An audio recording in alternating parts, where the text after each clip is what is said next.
Movie की शुरुआत में मध्य प्रदेश के चंबल जिले के एक छोटे से गांव को दिखाया जाता है, जहां मनोज को देखते हैं जो अपनी छत पर बैठकर 12वीं की परीक्षा का नकल बना रहा होता है। तभी वहां मनोज के पिता का सहकर्मी जो उसके साथ कार्यालय में काम करता है, मनोज के पिता का सस्पेंशन लेटर लेकर आता है, जिसे लेने से मनोज के पिता इनकार कर देते हैं। दादी के पूछने पर मनोज के पिता का दोस्त बताता है कि उन्होंने विधायक द्वारा दिए बीज वितरण फाइल पर साइन नहीं किया है, क्योंकि बीज किसान के बजाय विधायक के यहाँ गया था, और जब चेयरमैन ने साइन करने के लिए फोर्स किया तो उन्हें भी चप्पल से मार दिया। इस सस्पेंशन लेटर को वहां दीवार पर चिपकाकर चला जाता है। अगले सीन में 12वीं बोर्ड परीक्षा की कक्षा को देखते हैं, जहां सभी स्टूडेंट परीक्षा देने के लिए आए होते हैं। यहाँ स्टूडेंट कई बार फेल हो चुके थे, इसलिए स्कूली विधायक जी के होने के कारण विधायक जी ने सभी के लिए एक सुविधा बनाई थी ताकि सभी पास हो जाए। इसके लिए टीचर बोर्ड पर आंसर लिख रहे थे और सभी स्टूडेंट उसका नकल कर रहे थे। तभी वहाँ पे ईमानदार डीएसपी आ जाता है और नकल को रोक देते हैं। तभी वहाँ प्रिंसिपल आता है और उन्हें अपने ऑफिस में ले जाते हैं और डीएसपी को रिश्वत देने लगता है। तभी डीएसपी कांस्टेबल को पैसे के बंडल का फोटो खींचने को कहता है और प्रिंसिपल को पैसे के बंडल के साथ गिरफ्तार कर लेता है। इसी वजह से इस बार भी मनोज और उसके भाई फेल हो जाते हैं। मनोज के पिता भ्रष्टाचार के खिलाफ लड़ने के लिए हाईकोर्ट जाने का फैसला करता है। तभी मनोज की माँ घर के खर्चे को लेकर चिंता करती है, जिस पर मनोज की दादी अपने पेंशन के पैसे न देने की बात करती है। मनोज के पिता हाईकोर्ट के लिए निकल जाता है। घर के खर्चे चलाने के लिए मनोज और उसके भाई ने एक जुगाड़ बनाया था ताकि कुछ पैसे कमा सके। मनोज और उसके भाई जब अपने सवारी गाड़ी में सवारी ले जा रहे थे,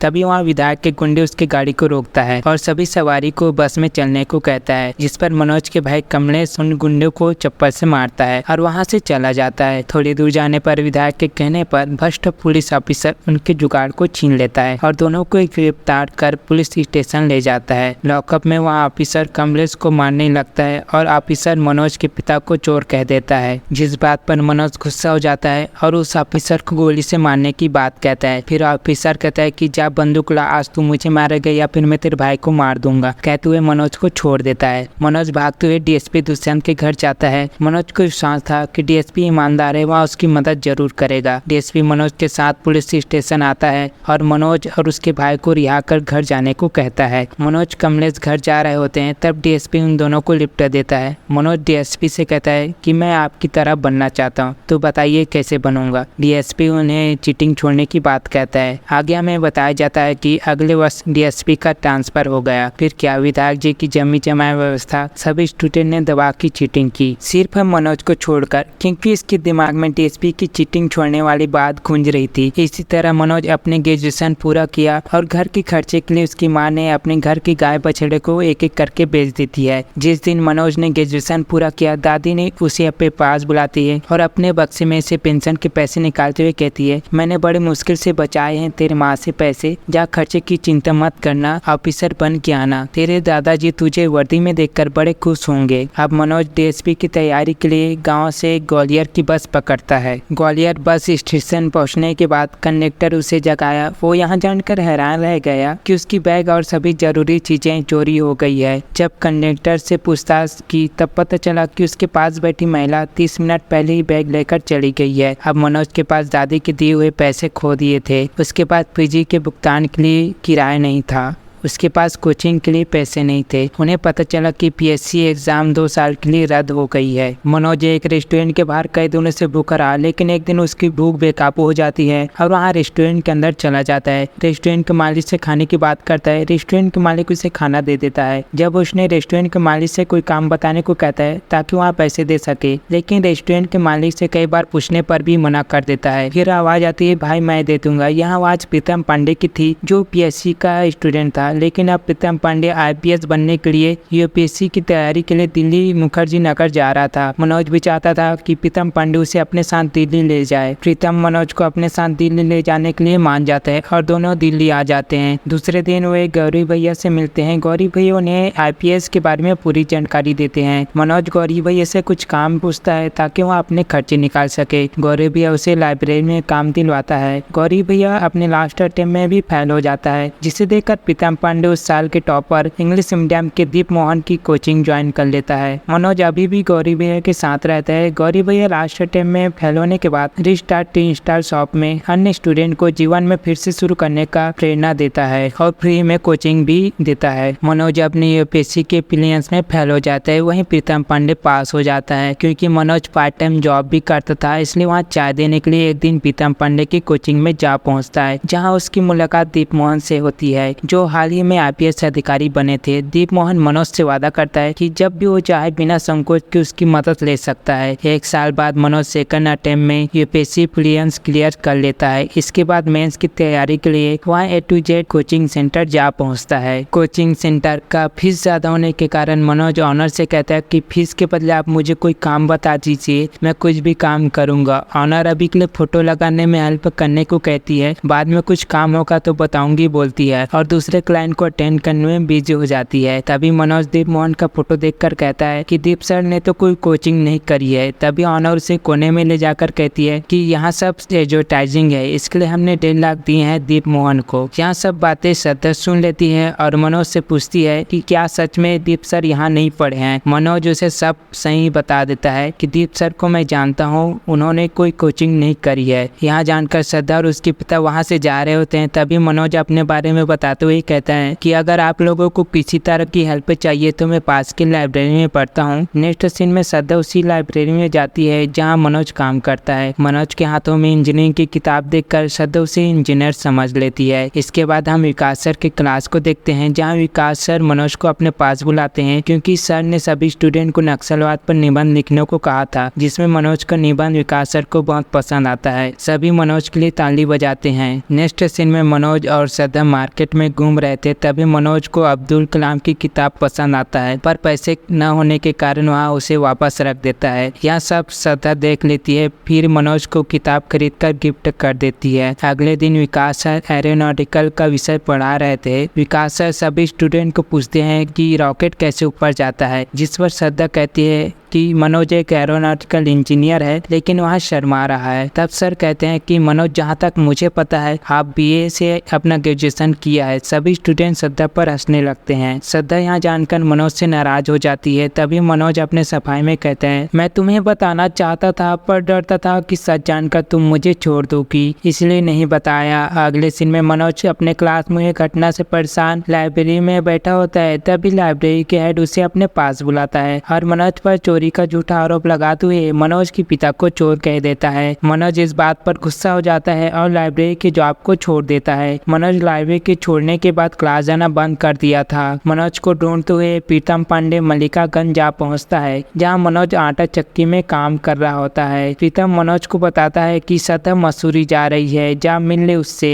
मनोज कहता है कि मैं अब मेंस क्लियर करने के बाद ही उससे मिलूंगा। मनोज अपने सेकंड अटेम्प्ट में भी फेल हो जाता है क्योंकि वहाँ टूरिज्म इंडिया के निबंध के स्थान पर टेररिज्म के बारे में लिखा था। फेल होने के बाद मनोज श्रद्धा के घर उसके मसूरी जाता है। तब वहाँ उसे पता चलता है कि श्रद्धा अपने मौसी के घर शादी में गई है, लेकिन श्रद्धा के घर के नौकर उसकी मदद करता है। मनोज का श्रद्धा से फोन पर बात करवाता है। श्रद्धा मनोज से पूछती है कि तुम्हारे मेंस का क्या हुआ, तो मनोज बताता है कि क्वालिफाइंग एग्जाम में फेल हो गया। मनोज श्रद्धा को प्रपोज करता है। श्रद्धा उसे दिल्ली लौटने को कहती है। मनोज वहाँ से अपने घर जाता है। वहाँ उसे पता चलता है कि दादी अब इस दुनिया में नहीं रही। यहाँ जानकर मनोज अपने माँ से कहता है कि आपने मुझे क्यों नहीं बताया। तो उसकी माँ कहती है कि दादी ने मना किया था बताने को, कहती थी वो लोग जरूरी काम कर रहे हैं, उन्हें परेशान मत करो। मेरा मनोज आएगा तो वर्दी पहनकर ही आएगा। मनोज दिल्ली वापस आता है। अपने साथ अपने घर का खर्च करने के लिए 12 से 14 घंटा आटा चक्की में काम करता है और रात को पढ़ाई करता है। एक दिन गौरी भैया मनोज के पिता को अपने साथ मनोज के आटा चक्की में ले आता है। मनोज अपने पिता को देखकर भावुक हो जाता है। उसके पिता मनोज को घर चलने को कहता है, पर मनोज कहता है कि हमें अंतिम प्रयास करना चाहिए। उसके पिता उसकी बातों पर हामी भर देता है। अगले दिन श्रद्धा मनोज से कोचिंग सेंटर में मिलती है और मनोज से माफी मांगती है कि उसने फोन पर रूडली बात की। मनोज उससे कहता है कि थैंक यू रूडली बात करने के लिए, प्यार मोहब्बत के लिए टाइम कहाँ है। तो श्रद्धा कहीं बैठकर बात करने को कहती है, तो मनोज उसे मना कर देता है। कहता है अब मैं प्रीलिम्स प्रियांश के बाद मिलूंगा, यह बात कहकर वहाँ से चला जाता है और अपने प्रियांश की तैयारी में लग जाता है। कई महीनों तक श्रद्धा मनोज से नहीं मिलती।